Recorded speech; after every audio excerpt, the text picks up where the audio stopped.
This is a Nitro-BOM easy enterprise integration example to take a Creo BOM, pass it to Excel, and then ultimately load it into an enterprise database. This is an overview of what you're going to see. We're going to use Nitro-BOM to extract a Creo bill of materials out of an assembly and write it to Excel. To get that data into the enterprise system, we're going to use Microsoft Access to create a local connection between the Excel file and the remote database that we need to push the data to. It's a very easy thing to do, so let's dig in.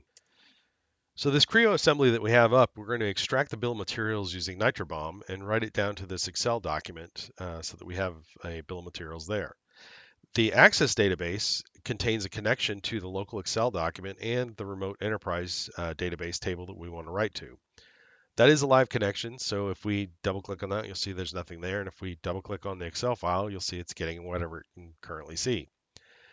When we export the bill of materials with Nitro-BOM, it's going to write that data to the Excel document, and then we'll be able to propagate that through to the enterprise very quickly.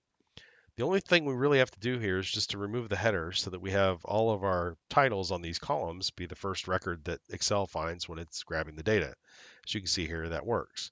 The nice thing about this is that if you go in and you change the data again, either manually or if you just re-export the bill of materials from Creo using Nitro-BOM, the data will update.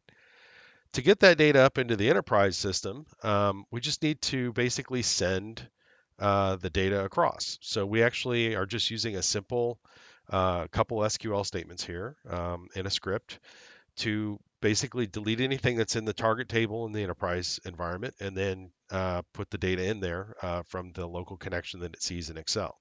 So just that easily, we got that data across, and we can verify that it got there by looking at our local connection and look at our source data.